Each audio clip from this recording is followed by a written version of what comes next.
Hello, Bill Molyneux here for Bill's History World, and we are at the Virginia War Museum in Newport News, Virginia. Now, Chris of VA Travels, he did a splendid video of the museum.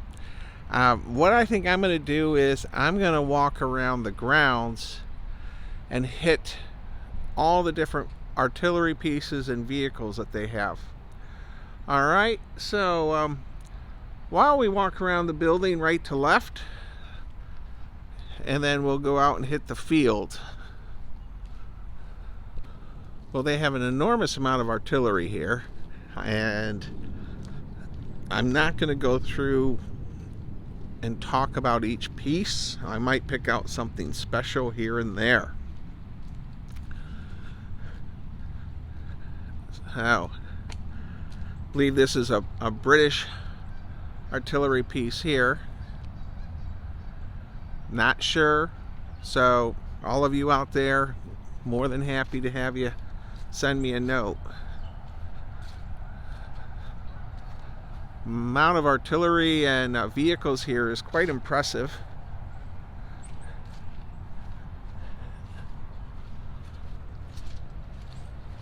And I have pretty good weather here for the 26th of January. All right, I think that's a 40 millimeter Bofors gun.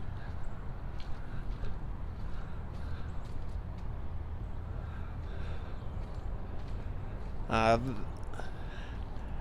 have no idea what this is. And get the front of some of this. And again, I could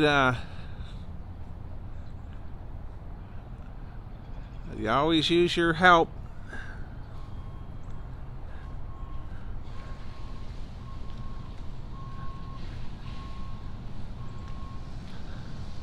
Very cool tank.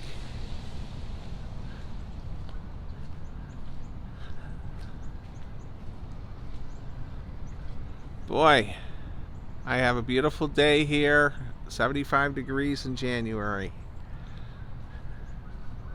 Vietnam era. This is like being at the American Heritage Education Center. All right, we're going to continue walking around the building, and then we'll head out to that field. Well, we're going to go into the museum soon. We've walked the perimeter, and I don't know. Oh my gosh, there's Goober the traveling bear. He has followed me to the Virginia War Museum. All right. He's everywhere promoting history. Well, if you watch some movies of battleships and such fighting the Japanese kamikazes, the twin 40 millimeter pom-pom guns featured prominently on battleships and aircraft carriers, defending the ships against Japanese kamikaze attacks. Very cool. This is freshly painted, I think, too. Well, here we have some World War I guns. I know that's some kind of either German, French, British, something. Oh my goodness, we have a sign. Yes, it is a German 21 centimeter mortar. Was a heavy howitzer produced by Spandau Company in 1917, used by Germany during World War I, capable of firing 264 pound charge. High explosive or concrete piercing rounds. Over 6 miles. All right. Very, very impressive. Look at that bore.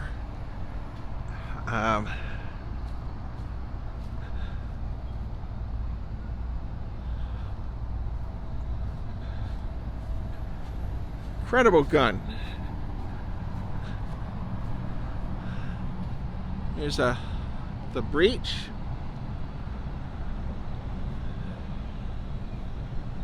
And I'm sorry, don't know what this is, everyone. I think it might be German also. And you know, I'm never claimed to be a superior historian. I'm just sort of a jack of all trades trying to bring you videos. Alright, let's walk down this path. Again, we're at the Newport News, Virginia War Museum.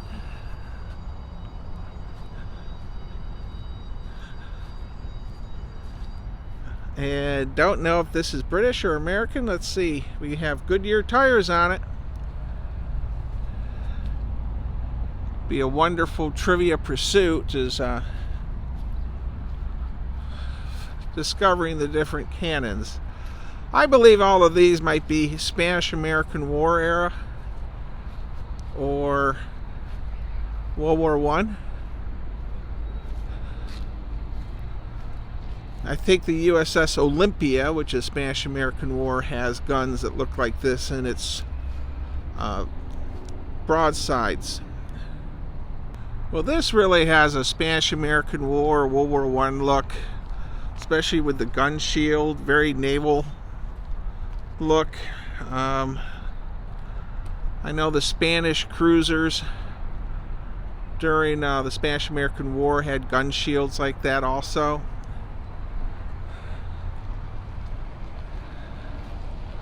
All right. Well, that's the perimeter of the building. What do you say we go out to the field next, and we'll hit some of this displays out here.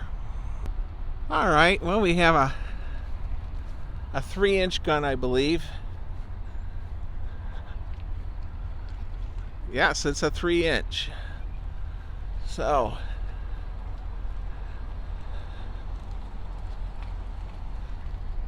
the M53 self-propelled gun.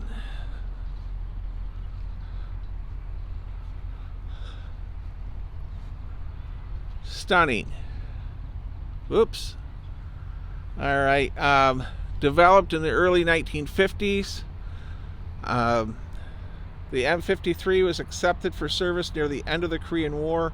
Armed with a 155 millimeter 46 gun, the 6-man crew could fire 1 round per minute at a maximum firing range of 14.5 miles.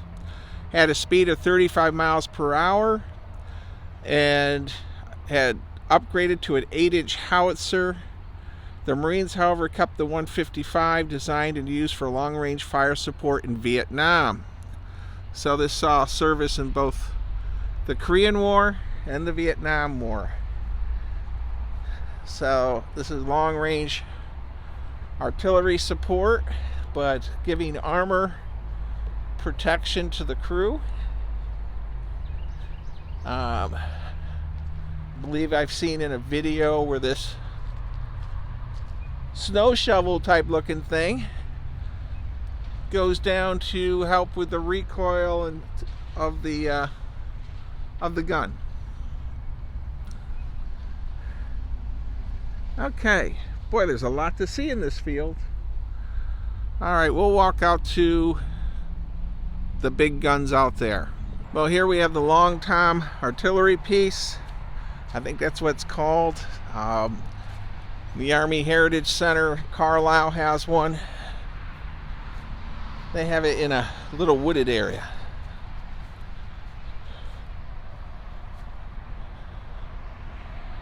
All right. Well, let's go look at what looks like it could be a railroad gun. I'll stop the camera here. We'll walk up to it. All right, the Virginia War Museum. And I think I have no idea what size this is. I don't know if it's it looks at least to be 12 inches. We'll see if there's a marker sign for it. It's one heck of a large cannon.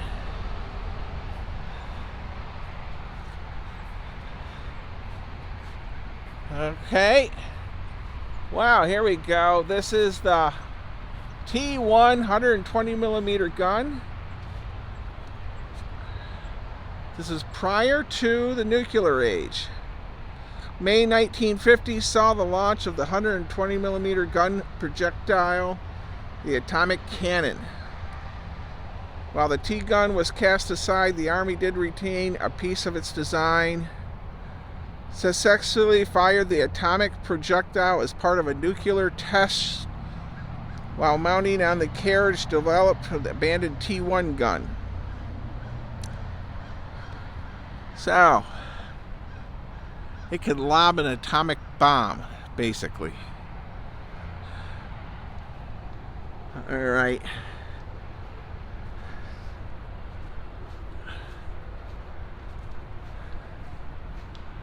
Take a look over here.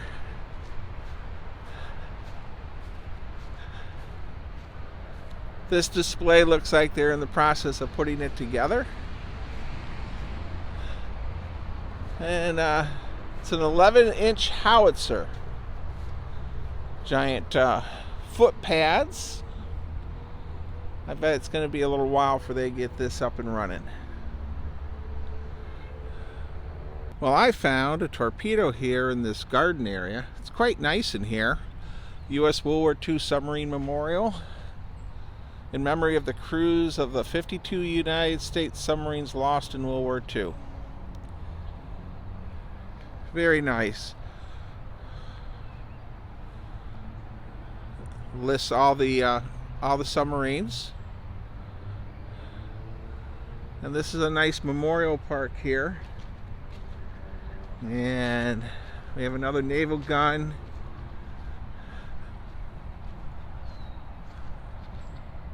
Here we have a nice memorial honoring the 4 heroic chaplains of World War II who gave their lives so others could live when the SS Dorchester sank off Greenland February 3rd, 1943.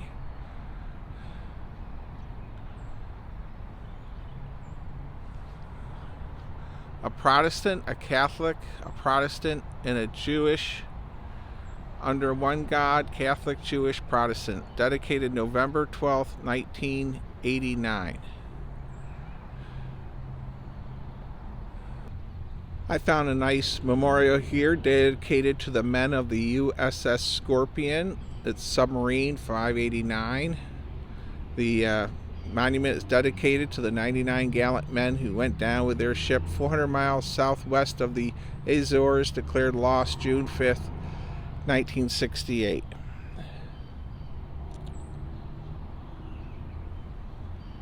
Okay. Very nice memorials and tributes to our men and women of the military and the Navy.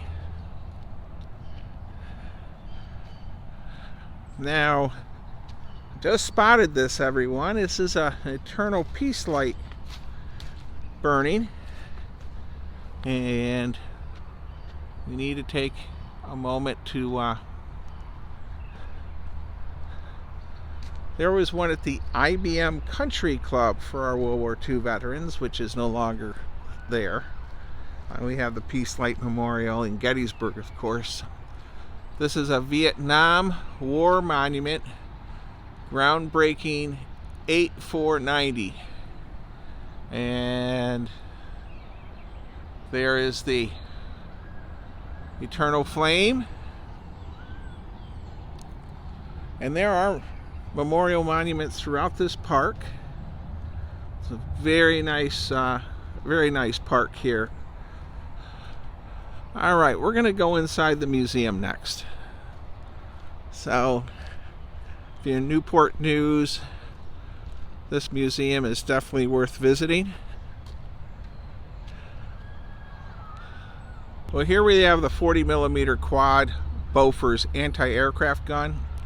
So we're going to hit this before we go in the museum.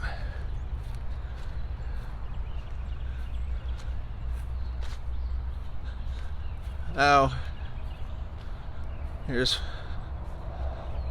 is what would be used to ward off the Japanese kamikaze attacks on the battleships and so forth.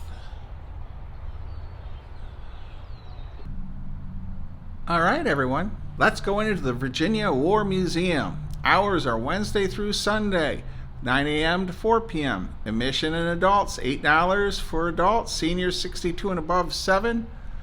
Children 7 to 18, 6. Under 7, free. The family is 20. And let me tell you, the staff here is fantastic.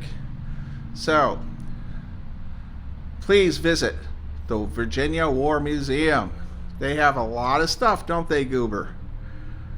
It is 2 paws up, according to Goober. Thank you. Stay safe. Be kind. Be courteous.